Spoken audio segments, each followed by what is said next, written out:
Hello hello hello, welcome back to online Prayas. कैसे हैं आप सभी? उम्मीद करता हूँ बढ़िया हैं और आपकी तैयारी बहुत अच्छी चल रही होगी। तो वन दरोगा की प्रैक्टिस सीरीज़ हम लेकर आए थे। तो वन दरोगा की प्रैक्टिस सीरीज़ में 17 जुलाई 2021 का जो सेकंड शिफ्ट का पेपर था उसके हम लोगों ने 33 क्वेश्चन सॉल्व करे थे। कल के जो वीडियो लेक्चर में आपने अपने आप को एनालाइज़ किया होगा और आज हम लोग देख रहे हैं क्वेश्चन नंबर 34 से आगे। तो क्योंकि 33 क्वेश्चन आज भी हैं तो 33 क्वेश्चन आज भी हम लोग सॉल्व करेंगे। तो वीडियो लेक्चर लंबा ना हो इसलिए हम लोग सीधा सीधा स्टार्ट करते हैं। तो पहला जो क्वेश्चन है, भारत द्वारा शुरू की गई परंपरागत कृषि विकास योजना PKVY का उद्देश्य क्या है? मधुमक्खी पालन को बढ़ावा देना और जलीय कृषि, लघु सिंचाई, आनुवांशिक रूप से संशोधित फसलों को अपनाना और जैविक कृषि। ठीक हो गया। What is the aim of Paramparagat Krishi विकास योजना PKVY लॉन्च्ड बाय इंडिया? ठीक हो गया। एपीकल्चर प्रमोशन एंड एक्वाकल्चर, ठीक हो गया। और माइक्रो इरिगेशन, ठीक, adapting to genetically modified crop and organic farming. ठीक। तो भारत सरकार द्वारा शुरू की गई परंपरागत कृषि विकास योजना PKVY का जो उद्देश्य था वो क्या था?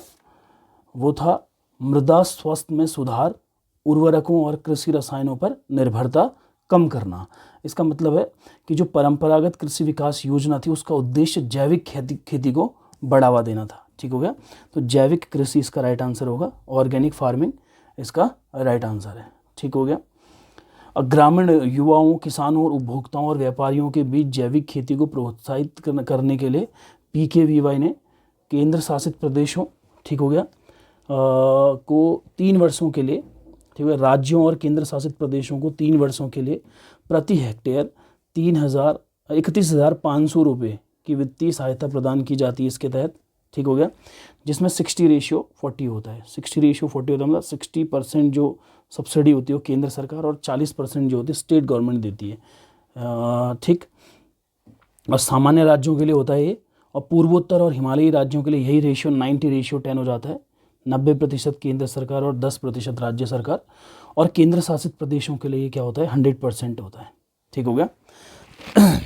तो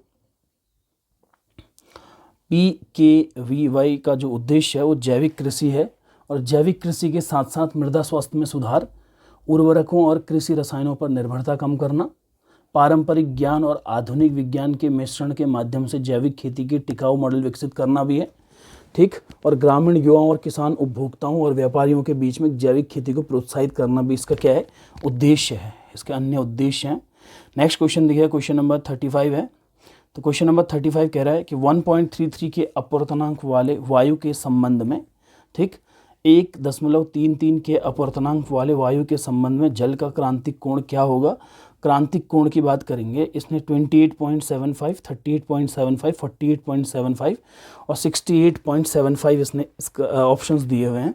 what is the critical angle of water with respect to the air that has a refractive index of इतना? ठीक। जब भी हम लोग बात करेंगे कि जब ray of light denser medium से रेयर मीडियम वेरी करती है, डेंसर से रेयर मीडियम मतलब क्या हो गया कि जब प्रकाश की किरण सघन से विरल माध्यम में प्रवेश करती है, ठीक, तो जब प्रकाश सघन से कहाँ प्रवेश करेगी? विरल में प्रवेश करेगी, तो सघन मीडियम में बना जो आपतन कोण होता है वही क्रांतिक कोण के बराबर होता है, जिसके लिए विरल माध्यम में बना अपवर्तन कोण जो होता है वो कितना अंश होता है? 90 अंश होता है। ठीक हो गया। इसके लिए एक फॉर्मूला भी आता है कि n = tan थीटा। ये 2 तरीक़ों से क्वेश्चन सॉल्व हो सकता है। ठीक हो गया। n = tan थीटा, जो अपवर्तनांक होता है tan थीटा के इक्वल होता है, स्पर्श ज्या के इक्वल होता है। ये कहा था ब्रूस्टर ने, ये ब्रूस्टर का नियम है। ठीक हो गया। और इस पे जो फॉर्मूला लगेगा देखिएगा, theta of C critical angle = होता है sin इनवर्स 1/n। ठीक हो गया। इस फॉर्मूले से सॉल्व होगा। थीटा के बेस पे C = sin इनवर्स 1.33 के अपवर्तनांक, n की वैल्यू दी है तो 1/1.33 हो गया। ठीक। तो थीटा के बेस पे C = sin इनवर्स बात करेंगे 0.7518 हो गया। तो थीटा के बेस पे C की बात करेंगे तो = हो गया 48 पॉइंट कितना 75 डिग्री। तो इसका राइट आंसर होगा क्या, 48.75 डिग्री राइट आंसर है। ठीक, अब नॉर्मली क्या होता है, अपवर्तनांक किसे कहते हैं, अपवर्तनांक को n से प्रदर्शित करते हैं, तो n बराबर होता है c/v। प्रकाश की वायु या निर्वात में चाल तथा प्रकाश की माध्यम में चाल के अनुपात को अपवर्तनांक कहते हैं। और कभी माना आपको 1n2 दिखता है, तो 1n2 का मतलब है कि माध्यम 1 के सापेक्ष, ठीक, माध्यम 1 के सापेक्ष माध्यम 2 का अपवर्तनांक। कभी आपको 1n2, 1n और बेस में 2 दिखेगा तो इज इक्वल टू होता है कितना, n2/n1। माध्यम 1 के सापेक्ष माध्यम 2 का क्या, अपवर्तनांक होता है। ठीक हो गया, तो ये इस टाइप के क्वेश्चन भी आपसे पूछ सकता है। और कभी कभी इसी में ध्रुवण कोण निकालने की बात भी करता है, ठीक, अपवर्तनांक ज्ञात करने के साथ साथ। ठीक, तो ऐसे क्वेश्चन भी पेपर में बनने की मोर देन पॉसिबिलिटी इस बार है, तो इसको इम्पोर्टेंट क्वेश्चन में हम लोग रखेंगे। नेक्स्ट क्वेश्चन देखिए, क्वेश्चन नंबर 36 है। तो 36 क्वेश्चन कह रहा है, प्रकाश द्वारा सिल्वर क्लोराइड के सिल्वर और क्लोरीन में अपघटन के दौरान सिल्वर क्लोराइड किस रंग में बदल जाता है। ठीक हो गया, प्रकाश द्वारा सिल्वर क्लोराइड के सिल्वर और क्लोरीन में अपघटन, टूटने के दौरान सिल्वर क्लोराइड कौन से रंग में बदल जाता है। During decomposition of silver chloride into silver and chlorine by light silver chloride turns into dash, और इसने कलर पूछा है। ठीक हो गया, तो ये क्या हो जाता है, लगभग कौन से कलर में, ब्राउन कलर में। ठीक हो गया, सॉरी ब्राउन नहीं, ग्रे कलर में। ठीक हो गया, ग्रे कलर में, धूसर रंग में ये परिवर्तित हो जाता है। ठीक हो गया, और धूसर रंग में परिवर्तित हो जाने का मतलब क्या है, देखिएगा इसमें एक इक्वेशन बनती है। ठीक हो गया, AgCl जो कि सॉलिड फॉर्म पे है, प्लस माना इसको लाइट के साथ रिएक्ट करवाएंगे तो 2 पार्ट में टूट जाएगा ये 2Ag, ठीक, प्लस Cl2, ये गैस फॉर्म पे निकलेगी। ठीक हो गया, तो जब सिल्वर क्लोराइड के सिल्वर और क्लोरीन में अपघटन के दौरान सिल्वर क्लोराइड जो होता है वो धूसर रंग में बदल जाता है। प्रकाश द्वारा सिल्वर क्लोराइड के सिल्वर और क्लोरीन में अपघटन के दौरान सिल्वर क्लोराइड धूसर या ग्रे रंग में बदल जाता है, क्योंकि प्रकाश के संपर्क में आने पर सिल्वर क्लोराइड सिल्वर और क्लोरीन में टूट जाता है, अलग अलग पार्ट्स में डिवाइड हो जाता है। देखिएगा, सिल्वर और क्लोरीन में अलग अलग टूट जाता है। ठीक हो गया, और उत्पादित जो सिल्वर होता है वो कैसा होता है, ग्रे कलर का होता है। ठीक हो गया, और सफ़ेद कलर के अवशेप उसमें उत्पन्न होते हैं। तो इसका राइट आंसर होगा धूसर या फिर क्या, ग्रे। तो 36 का राइट आंसर है ऑप्शन नंबर कितना, सी। नेक्स्ट क्वेश्चन देखिए, क्वेश्चन नंबर 37 है। क्वेश्चन नंबर 37 पूछ रहा है, निम्नलिखित में से ग्लोबल वार्मिंग का परिणाम कौन सा है। Which one of the following is the consequence of global warming. ठीक, ऑक्सीजन स्तर में वृद्धि नहीं हो सकता है, ये वन्य जीव में वृद्धि ये भी नहीं हो सकता, वर्षा में वृद्धि ये भी नहीं होता है, सूखा और बाढ़ इसके क्या है, परिणाम है। ठीक हो गया, और देखिए ग्लोबल वार्मिंग से कई पर्यावरण परिवर्तन हो सकते हैं। ठीक, जैसे तापमान में वृद्धि हो सकती है, तापमान में वृद्धि होने से वर्षा में परिवर्तन हो सकता है, पिघलते ग्लेशियर और बर्फ की चोटियाँ, ठीक हो गया ये, और समुद्र का बढ़ता स्तर है, और पारिस्थितिकी तंत्र में भी क्या हो सकता है, व्यवधान हो सकता है।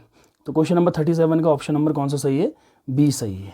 ठीक हो गया, नेक्स्ट क्वेश्चन देखिए, क्वेश्चन नंबर है 38। क्वेश्चन नंबर 38 कह रहे हैं, जैव रासायनिक ऑक्सीजन मांग क्या है। जैव रासायनिक ऑक्सीजन जो मांग है, ठीक, इसको बायोकेमिकल ऑक्सीजन डिमांड कहते हैं, बायोकेमिकल ऑक्सीजन डिमांड इसको कहते हैं। ठीक हो गया, what is biochemical oxygen demand इसने लिखा हुआ है, मल जल में रसायनों की मात्रा और मल जल में फास्फेट की मात्रा, मल जल में नाइट्रेट की मात्रा, जल में कार्बनिक पदार्थों के चयापचय की जैविक प्रक्रिया में सूक्ष्म जीवों द्वारा उपयोग की जाने वाली विलीन ऑक्सीजन की मात्रा। ठीक हो गया, तो क्वेश्चन नंबर 38 का जो आंसर है वो ऑप्शन नंबर डी है। ठीक, जल में कार्बनिक पदार्थों के चयापचय की जैविक प्रक्रिया में सूक्ष्म जीवों द्वारा उपयोग की जाने वाली विलीन ऑक्सीजन की मात्रा। तो इसका राइट आंसर ऑप्शन नंबर क्या है, डी है। ठीक हो गया, जैव रासायनिक ऑक्सीजन मांग जो है BOD का तात्पर्य जल में कार्बनिक पदार्थों के चयापचय की जैविक प्रक्रिया में सूक्ष्म जीवों द्वारा उपयोग की जाने वाली विलीन ऑक्सीजन की मात्रा से है। ठीक हो गया, यह जल में मौजूद कार्बनिक पदार्थों की मात्रा का माप है।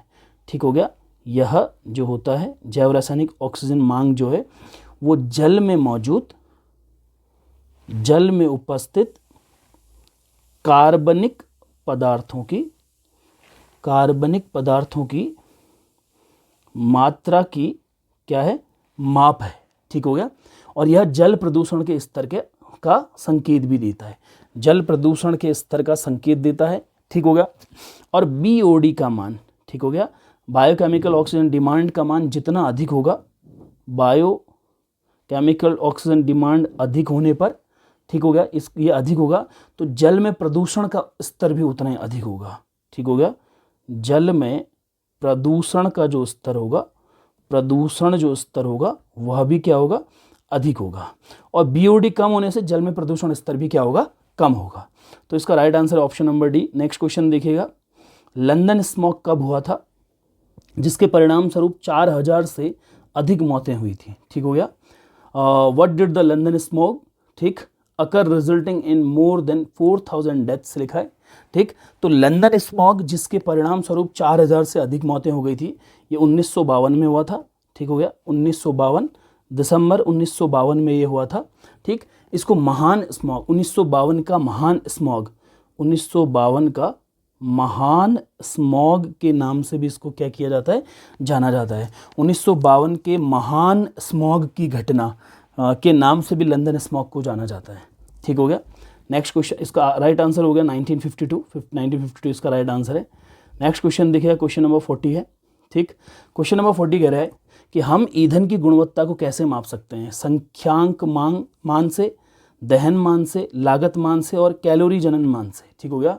How do we measure the quality of fuel कह रहा है। ठीक, हम ईंधन की गुणवत्ता को मापने के लिए कैलोरी जनन मान का प्रयोग करते हैं। ठीक हो गया। कैलोरीफिक वैल्यू की मतलब कैलोरीफिक वैल्यू से हम लोग इसको मेज़र करते हैं। ठीक, ईंधन की गुणवत्ता कैलोरी जनन माप या फिर इसको कैलोरीफिक वैल्यू कहते हैं। ठीक हो गया। ये कैलोरीफिक वैल्यू है, कैलोरीफिक वैल्यू से मापा जाता है। कैलोरी मान वह ऊष्मा की मात्रा होती है, कैलोरी मान वह ऊष्मा की मात्रा होती है जो किसी पदार्थ के पूरी तरह जलने पर, जो किसी पदार्थ के पूरी तरह जलने पर उत्पन्न होती है और इसका उपयोग ईंधन की गुणवत्ता मापने के लिए किया जाता है। इसका उपयोग ईंधन की गुणवत्ता मापने के लिए किया जाता है। तो 40 का राइट आंसर है option number D. Next question देखिएगा, निम्नलिखित में से किस क्रिस्टल प्रणाली में सभी अक्षीय लंबाइयां समान और सभी अक्षीय कोण 90 अंश के होते हैं? घनाकार, ठीक, ये षटकोणीय, विषम लंबाक्ष और द्विसमलंबाक्ष कह रहा है। ठीक हो गया। Which of the following crystal system has all the axial lengths as equal and all the axial angles as 90 degree कह रहा है। ठीक हो गया। तो ये क्यूबिक के साथ होता है, घनाकार के साथ होता है। ठीक हो गया। घनाकार या घन प्रणाली एक ऐसी क्रिस्टल प्रणाली है जिसमें सभी अक्षीय लंबाइयां समान होती है और सभी अक्षीय कोण क्या होते हैं, बराबर होते हैं। और घन प्रणाली में अक्षों और कोणों के बीच का जो संबंध होता है वो A = B = C और अल्फा = बीटा = किससे इसको रिप्रेजेंट करते हैं, गामा = 90 डिग्री से इसको परिभाषित किया जाता है। तो इसका राइट आंसर है क्यूबिक फॉर्मेशन। नेक्स्ट क्वेश्चन देखिए, क्वेश्चन नंबर 42 है। इसने लिखा है वह भारतीय राज्य है, यह वह भारतीय राज्य है जिस राज्य के भौगोलिक क्षेत्र का 17.56% 3474950 हेक्टेयर आर्द्र भूमि से आच्छादित है। ठीक हो गया। तो is the Indian state has 17.56% of the states geographical area कह रहा है और इतना हेक्टेयर्स दिया हुआ है, कवर्ड विथ वेटलैंड्स। ठीक हो गया। आर्द्र भूमि से जो आच्छादित है। ठीक, तो इसका आंसर है क्या, गुजरात। गुजरात इसका राइट आंसर है। तो क्वेश्चन नंबर 42 का right answer option number C है। नेक्स्ट क्वेश्चन देखिए, क्वेश्चन नंबर 43 है। क्वेश्चन नंबर 43 हमसे बोल रहा है कि निम्नलिखित में से तत्व का उदाहरण कौन सा नहीं है? Which of the following is not an example of element? तांबा, चांदी, हाइड्रोजन, कार्बन डाइऑक्साइड। तांबा जो कॉपर है, चांदी और हाइड्रोजन है, ये सारे के सारे तत्व हैं। और कार्बन डाइऑक्साइड जो होता है ये एक क्या है, कंपाउंड, एक यौगिक है। ठीक हो गया। तो इसका राइट आंसर हो गया ऑप्शन नंबर डी। ठीक, नेक्स्ट क्वेश्चन देखिए, क्वेश्चन नंबर 44 है। ठीक, क्वेश्चन नंबर 44 हमसे पूछ रहा है कि हिमाचल प्रदेश के लाहौल और स्पीति जिले की स्पीति घाटी में स्थित अंतर्राष्ट्रीय महत्व की रामसर आर्द्र भूमि है। ठीक हो, तो देखिएगा, is the Ramsar wetland of international importance located in Spiti valley of the Lahaul and Spiti district of Himachal Pradesh. ठीक हो गया। तो वीरानमन टैंक, गुमटी वन्यजीव अभ्यारण्य, काजीरंगा राष्ट्रीय उद्यान और क्या है, चंद्रताल। तो क्वेश्चन नंबर 44 का राइट आंसर है चंद्रताल। चंद्रताल इसका राइट आंसर है। ठीक हो गया। नेक्स्ट क्वेश्चन देखिए, क्वेश्चन नंबर 45 है। क्वेश्चन नंबर 45 हमको बोल रहा है, एक परिपथ में जब प्रतिरोधक पार्श्वक्रम मतलब मैंने आपको बताया था कि कौन सा क्रम होता है, समांतर क्रम होता है, इसको समांतर क्रम भी बोलते हैं। एक परिपथ में जब समांतर क्रम में होते हैं, प्रतिरोधक समांतर क्रम में होते हैं, तब निम्नलिखित में से कौन सा संबंध सही होता है? Which of the following relation is right when resistors are in parallel arrangement in a circuit? तो सीरीज कॉम्बिनेशन में R is equal to R1 plus R2 plus R3 plus up to so on plus RN होता है। इसका क्या निकालने के लिए? Total या इक्विवेलेंट रेजिस्टेंस निकालने के लिए। और पैरेलल कॉम्बिनेशन में फॉर्मूला होता है 1/R is equal to 1/R1 plus 1/R2 plus 1/R3 up to so on 1 कितना होता है, RN। तो यहाँ पे देखेंगे 1/R is equal to 1/R1 plus 1/R2 plus 1/R3 दिख रहा है हमको। तो इसका राइट आंसर हो गया ऑप्शन नंबर डी। तो क्वेश्चन नंबर 45 राइट आंसर है option number D. Next question देखिएगा, क्योंकि देखिए इसमें हम लोग 33 क्वेश्चंस की प्रैक्टिस कर रहे हैं, तो मे बी ये थोड़ा लेक्चर लंबा हो जाता है। कल भी मैं यही रिपीट कर रहा था, पर बार बार आपको लेक्चर के लंबे होने से कोई ज़्यादा इशू नहीं होना चाहिए, क्योंकि इसमें हम लोग सारे क्वेश्चंस के आंसर एक्सप्लेनेशन के साथ पढ़ रहे हैं, सारे ऑप्शंस भी इवन एक्सप्लेन करके पढ़ रहे हैं। ठीक हो गया। तो देखिएगा, विडाल टेस्ट का उपयोग किसके निदान के लिए किया जाता है? विडाल टेस्ट का उपयोग किसके निदान के लिए किया जाता है? ठीक, Widal test is used to diagnose, क्या पूछ रहा है कि निमोनिया, ठीक, हैजा, मलेरिया और आंत्र ज्वर पूछ रहा है। आंत्र ज्वर को हम लोग टाइफाइड कहते हैं। तो विडाल जो टेस्ट होता है, वो विडाल टेस्ट जो होता है वो आंत्र ज्वर के लिए या टाइफाइड फीवर के लिए होता है। ठीक हो गया। विडाल परीक्षण का उपयोग आंत्र ज्वर या टाइफाइड बुखार के निदान के लिए किया जाता है। और ये जो विडाल टेस्ट होता है यह एक रक्त परीक्षण है। कैसा है? रक्त परीक्षण। ठीक, इससे प्रीवियस लेक्चर में भी विडाल टेस्ट का जिक्र किसी क्वेश्चन में हुआ है, आपने प्रीवियस लेक्चर अच्छे से देखे होंगे तो वहाँ समझ आ रहा होगा। देखिए ऑलमोस्ट ना एक ही जैसे क्वेश्चन है। ये 17 जुलाई का पेपर है। वंदर की जितनी प्रैक्टिस सीरीज हम देख रहे हैं और जितने प्रीवियस ईयर के क्वेश्चन देख रहे हैं, सिमिलर क्वेश्चन का पैटर्न देखने को मिल रहा है। इस बार जो हमारे को नई चीज़ देखने को मिलेगी वो मैथमेटिक्स देखने को मिलेगी। बाकी सारी जो चीज़ें हैं वो कहीं ना कहीं प्रीवियस ईयर के क्वेश्चंस सेम टॉपिक्स में से ही उठा के इसने रखा हुआ है। ठीक हो गया। तो आप देखेंगे विडाल टेस्ट हमने प्रीवियस लेक्चर में पढ़ा है, फिर आज भी हम लोग का विडाल टेस्ट फिर से क्या हो गया है, रिपीट हो गया। तो आप लोग सारी हमारी वंदरों की सीरीज की वीडियोज आप चेक करते हैं तो आपको मैक्सिमम क्वेश्चन इसी से आपके पेपर में बनने की पॉसिबिलिटीज रहेंगी। ठीक हो गया। तो विडाल टेस्ट एक रक्त परीक्षण होता है, ब्लड टेस्ट होता है, जो साल्मोनेला टाइफी के खिलाफ एंटीबॉडी का पता लगाता है। ठीक हो गया, जो बैक्टीरिया टाइफाइड बुखार का कारण बनता है। नेक्स्ट क्वेश्चन देखेंगे, क्वेश्चन नंबर 47 है, रक्ताणु की कोशिका झिल्ली में कितने प्रतिशत वसा या लिपिड मौजूद होता है? ठीक हो गया। तो क्वेश्चन नंबर 47 का जो राइट आंसर है वो ऑप्शन नंबर कितना है, डी है, 40% होता है। ठीक, how much percentage of lipids is present in the cell membrane of an क्या अर्थोक्राइट। ठीक हो गया। तो कहता है रक्ताणु की कोशिका झिल्ली में कितने प्रतिशत वसा होता है? तो 40% होता है, 40%। ठीक हो गया। नेक्स्ट क्वेश्चन देखिएगा, क्वेश्चन नंबर 48 है, संयुक्त राष्ट्र द्वारा ये बॉन सम्मेलन किस बारे में है? जो बॉन सम्मेलन है ये इससे रिलेटेड क्वेश्चन भी लास्ट प्रीवियस जो हम लोगों ने प्रैक्टिस पेपर किया उसमें भी बॉन सम्मेलन का हम लोगों ने क्या किया है, जिक्र किया हुआ है। ठीक हो गया। संयुक्त राष्ट्र द्वारा बॉन सम्मेलन किसके बारे में है? पारद विषाक्तता, जीवित संशोधित जीवों LOMs, ठीक हो गया, ग्रीन हाउस गैस GHG, ठीक, और पशु संरक्षण।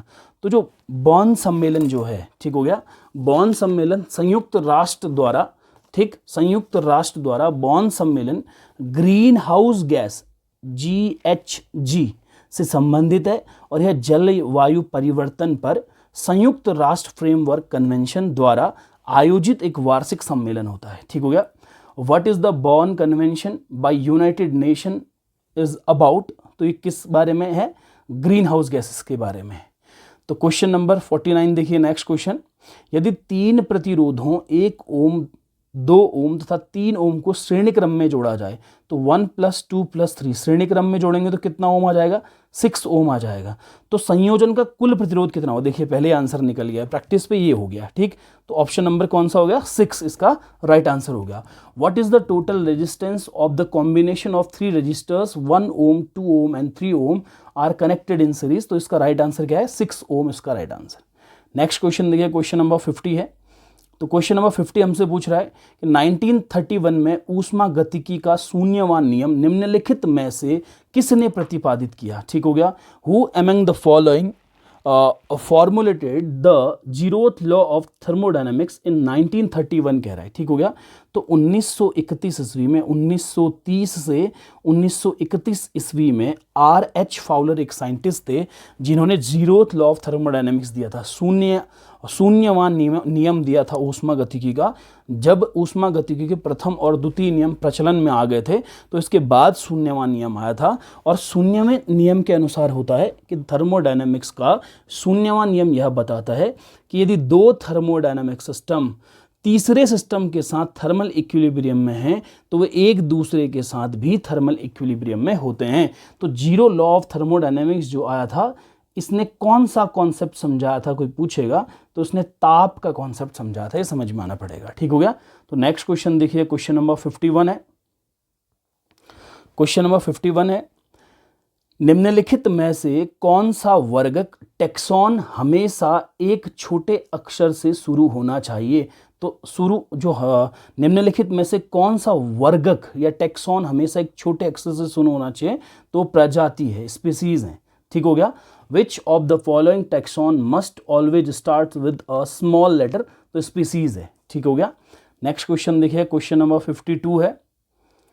52 क्वेश्चन है कि डाइबोरेन, ठीक, का आणविक सूत्र क्या है। ठीक हो गया। डाइबोरेन का आणविक सूत्र क्या है, तो इसको पढ़ देखिए। प्रोनाउंस अंग्रेजी में जो प्रोनाउंसिएशन है वो मे भी वर्ड्स को लेके अलग अलग हो सकती है। ठीक, डाइबोरेन इसको हिंदी में पढ़ रहे होते हैं, बट डीबोरेन इसको इंग्लिश में पढ़ते हैं, डीबोरेन। ठीक हो गया। डीबोरेन का आणविक सूत्र क्या है, what is the molecular formula of diborane या डाइबोरेन। ठीक हो गया। तो डाइबोरेन का जो आणविक सूत्र होता है वो B2H6 होता है। कितना होता है, B2H6। तो राइट आंसर है ऑप्शन नंबर सी। देखिएगा इसमें दिया है कितना, B2H6। ठीक हो गया। इसको डीबोरेन का आणविक सूत्र कहा जाता है। और जो हमारे पास NaBH4 है, ठीक हो गया,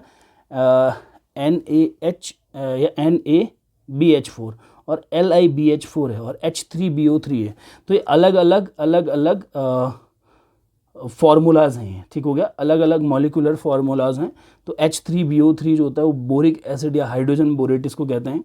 ठीक, और जो B2H6 है इसको तो हम लोग डीबोरेन का आणविक सूत्र, डीबोरेन का मॉलिक्यूलर फार्मूला कहते हैं।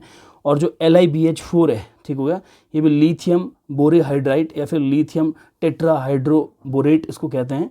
ठीक हो गया। तो ये अलग अलग मॉलिक्यूलर फार्मूलाज हैं। तो इसका राइट आंसर है B2H6। क्वेश्चन नंबर देखिएगा 53 का राइट आंसर है 53। क्वेश्चन देखते पहले, अंडमान और निकोबार द्वीप समूह में स्थित राष्ट्रीय उद्यान, अच्छा, निम्नलिखित में से कौन सा अंडमान और इसमें हिडन क्वेश्चन है, देखिएगा, निम्नलिखित में से कौन सा अंडमान और निकोबार द्वीप समूह में स्थित राष्ट्रीय उद्यान है। ठीक हो गया। Is the national park located in Andaman and Nicobar island, इसने लिखा है। वेलावदार ब्लैक बक राष्ट्रीय उद्यान, ठीक हो गया, मोल्लेम राष्ट्रीय उद्यान, कांगेर घाटी राष्ट्रीय उद्यान और कैंपबेल बे राष्ट्रीय उद्यान। ठीक हो गया। तो 53 का राइट आंसर अंडमान और निकोबार द्वीप समूह में स्थित जो राष्ट्रीय उद्यान है वो है कैंपबेल बे राष्ट्रीय उद्यान, अंडमान एंड निकोबार द्वीप समूह में स्थित है। यह ग्रेट निकोबार द्वीप पर है। ठीक हो गया, ये कहाँ है, ग्रेट निकोबार द्वीप में ये स्थित है। ठीक, और वेलावदार जो है, ठीक हो गया, वेलावदार ब्लैककब राष्ट्रीय उद्यान जो होता है वो गुजरात में स्थित है, ठीक हो गया। और मोल्लेम, ये कहाँ स्थित है, गुजरात में स्थित है। और मोल्लेम राष्ट्रीय उद्यान जो है वो गोवा में स्थित है, ठीक हो गया। और कांगेर घाटी राष्ट्रीय उद्यान जो होता है वो कहाँ स्थित है, छत्तीसगढ़ में स्थित है। कहाँ स्थित, छत्तीसगढ़ में है, ठीक हो गया। तो क्वेश्चन नंबर 53 का राइट आंसर है option number D. Next question देखेंगे, क्वेश्चन नंबर है 54। वायु में कंपित क्वार्ट्ज क्रिस्टल द्वारा उत्पादित पराध्वनिक तरंगों के मामले में तरंग गति क्या होती है, ठीक हो गया। What is the wave motion in case ultrasonic wave produced by a vibrating quartz crystal in air. तो इसने पहला दिया केवल अनुदैर्ध्य तरंग, केवल अनुप्रस्थ तरंगें, द्रव्य तरंगें, और नेक्स्ट दिया इसने अनुप्रस्थ और अनुदैर्ध्य तरंगों का संयोजन। Longitudinal waves only, transverse wave only, matter waves, combination of transverse and longitudinal wave बोल रहा है। तो क्वेश्चन नंबर जो 54 है इसका राइट आंसर है केवल अनुदैर्ध्य तरंगें, लॉन्गिट्यूडनल वेव्स ओनली इसका राइट आंसर है, ठीक हो गया। नेक्स्ट क्वेश्चन देखिए, क्वेश्चन नंबर 55 है। 55 क्वेश्चन नंबर कह रहा है लेंस की एक जोड़ी द्वारा प्रकाश किरणों के अभिसरण।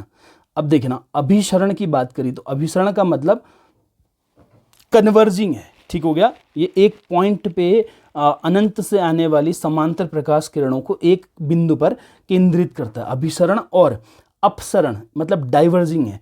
एक बिंदु से प्रकाश किरण निकल के विभिन्न विभिन्न दिशाओं में फैल रही होंगी कि परिघटना को क्या कहा जाता है, दृष्टिभ्रम, परावर्तन, अपवर्तन और पूर्ण आंतरिक परावर्तन। What is the phenomenon of converging and diverging the light rays by a pair of lens known as लिखा है ऑप्टिकल इल्यूजन, रिफ्लेक्शन, रिफ्रैक्शन और टोटल इंटरनल रिफ्लेक्शन, ठीक हो गया। तो लेंस से जो होता है हमेशा से अपवर्तन की घटना होती है, ठीक हो गया। तो ये कौन सी घटना हो गई, अपवर्तन, तो रिफ्रैक्शन इसका राइट आंसर हो गया। तो क्वेश्चन नंबर जो 55 है उसका ऑप्शन नंबर कौन सा सही हो गया, सी सही हो गया। नेक्स्ट क्वेश्चन देखिएगा, क्वेश्चन नंबर है 56, ठीक। इलेक्ट्रॉन न्यून अशुद्धता के साथ अपमिश्रित सिलिकॉन क्या बनता है, ठीक हो गया। Silicon doped with electron deficient impurity forms, ठीक। एन प्रकार का अर्धचालक, विसंवाहक और पी प्रकार का अर्धचालक और चालक। N type semiconductor, insulator, P type semiconductor और कंडक्टर कह रहे हैं।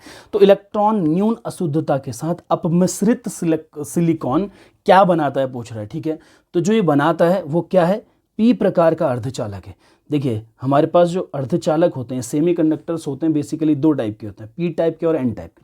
पी टाइप उसमें वो सारे के सारे सेमीकंडक्टर्स होते हैं जिसमें थ्री वैलेंसी वाले इम्प्योरिटीज़ वाले सब्सटेंसेस को मिलाया जाता है, और ट्राईवैलेंस वाले और पेंटावैलेंस वाली इम्प्योरिटी वाले सब्सटेंसेस को मिलाने से कौन सा टाइप का बनता है, एन टाइप का बनता है। कौन सा टाइप का बनता है, एन टाइप का बनता है, ठीक हो गया।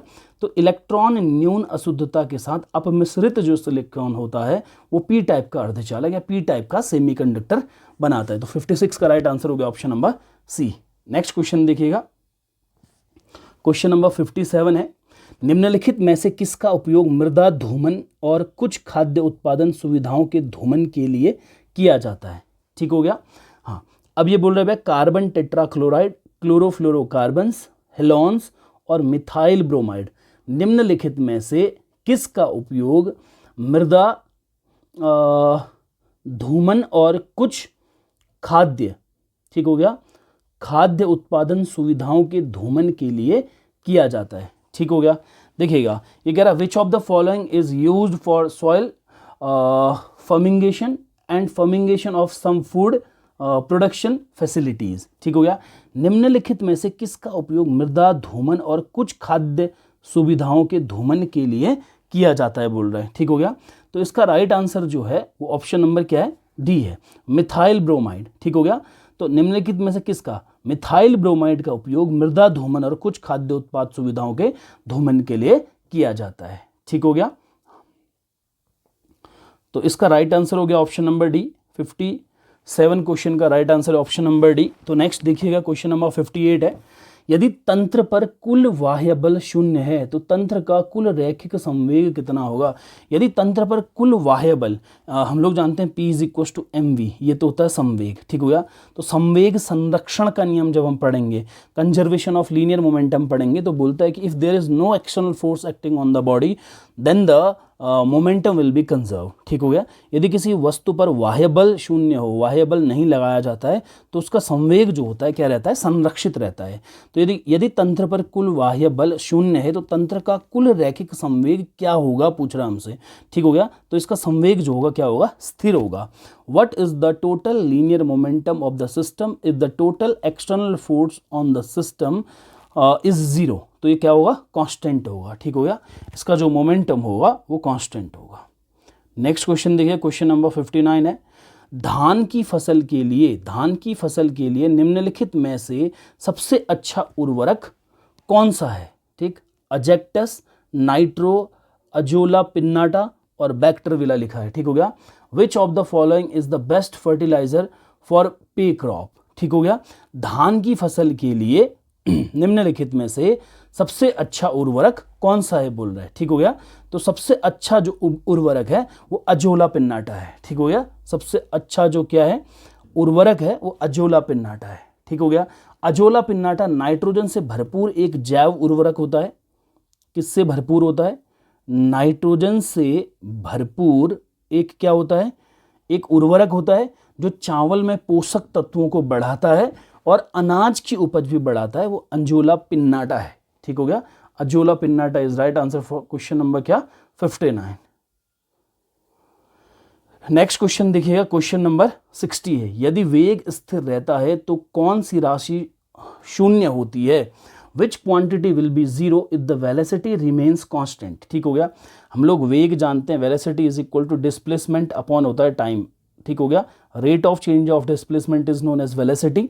यदि वेग स्थिर रहेगा तो कौन सी राशि शून्य होगी कहता है, तो वेग और त्वरण एक दूसरे से संबंधित होते हैं। तो ए इज इक्वल टू होता है rate of change of velocity v minus you upon T. तो वेलोसिटी को ही जीरो कह दे रहा है। ठीक हो गया।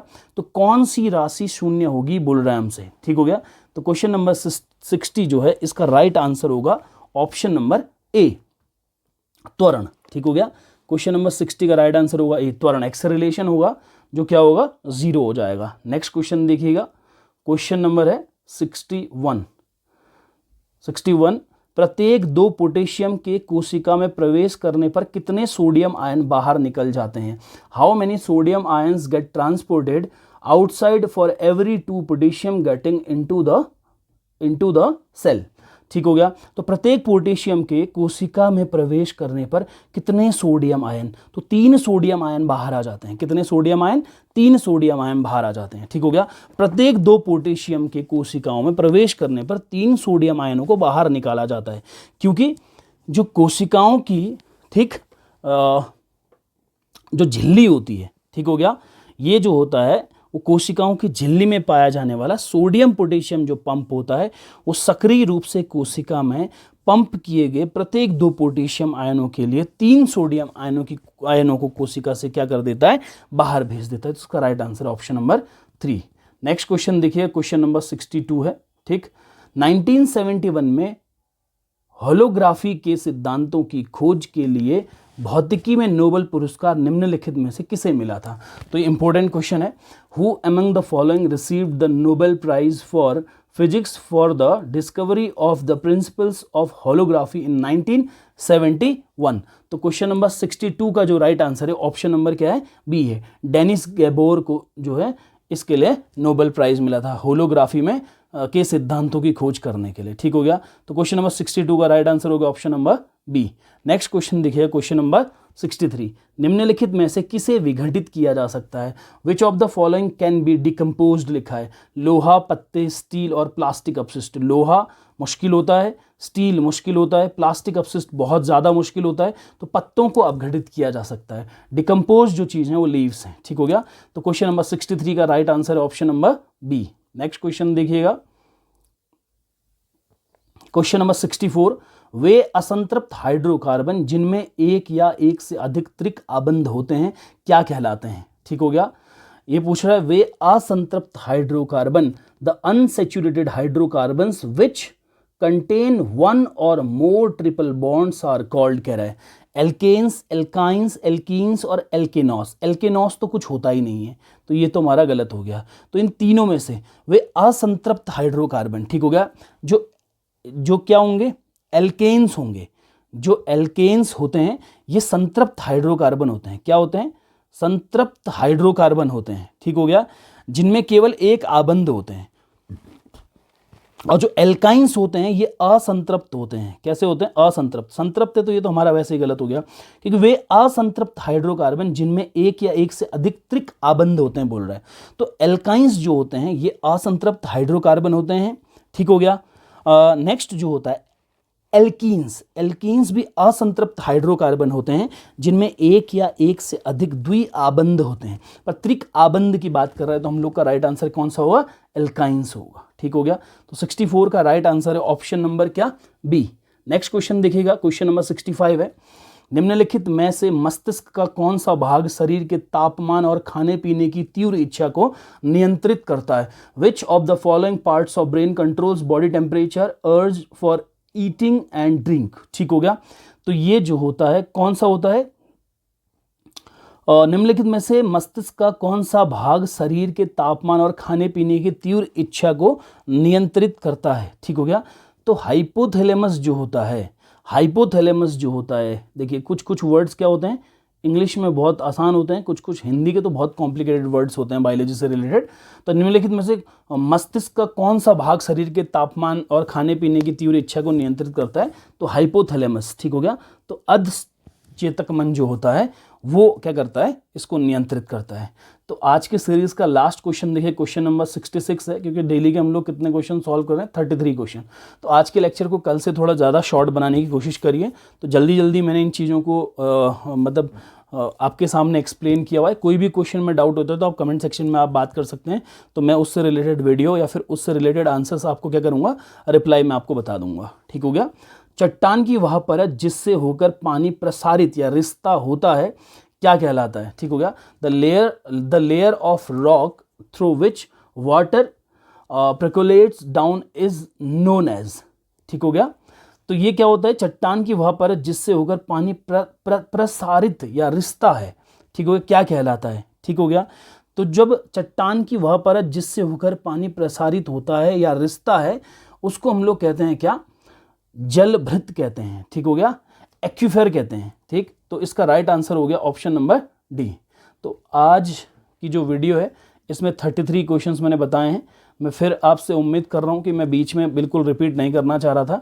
तो अभी तक जब आप हमारी वीडियो कंटिन्यूसली देख रहे हैं तो आपकी एक हैबिट होनी चाहिए कि आप नोट्स और पेन पकड़ के बैठे हों और आप वीडियो लेक्चर देख रहे हैं, और कम से कम आप ये एनालाइज कर रहे हैं कि क्वेश्चन जो 33 आपको बताए गए उनमें से कितने क्वेश्चन आपके पेपर में अभी जब आप प्रैक्टिस कर रहे हैं तो कितने आप आंसर इसमें से सही दे पा रहे हैं। तो इसी बेसिस पे आपकी प्रैक्टिस बढ़िया रहेगी। तो कल बाकी के हम लोग क्वेश्चंस लेकर आएंगे, ठीक हो गया। तो हमारा टारगेट 33 और 33 का टारगेट है। तो इसमें क्या हो गया? 99 क्वेश्चन हो गए +1। कल एक क्वेश्चन एक्स्ट्रा होगा, ठीक। तो कल 34 क्वेश्चन होंगे। तो कल हमारा एक 2017 का सेकंड शिफ्ट का पेपर कंप्लीट हो जाएगा। फिर हम लोग क्या करेंगे? 18 जुलाई वाला फर्स्ट शिफ्ट और सेकंड शिफ्ट में पेपर हुआ था, तो 18 जुलाई वाला पेपर करेंगे। फिर जो हम लोगों ने मॉडल पेपर बनाए हुए हैं उन क्वेश्चनों को हम लोग आपके पास पहुंचाने की कोशिश करेंगे। आज 16 हो गई, माना पेपर होता है तो 18, 19 एंड 20 हमारे पास 3 दिन है। तो 3 दिन में वो सारे क्वेश्चन होंगे जो पेपर में आने की पॉसिबिलिटी रहेगी, ठीक हो गया। तो हमारा ये आज का लेक्चर यहीं पे ख़त्म होता है। तो हमारी वीडियो के साथ बने रहिए। माना वीडियो आपको पसंद आता है तो लाइक कीजिए, शेयर कीजिए, सब्सक्राइब कीजिए। तो आपको कल मिलते हैं नेक्स्ट वीडियो में। तब तक के लिए बाय।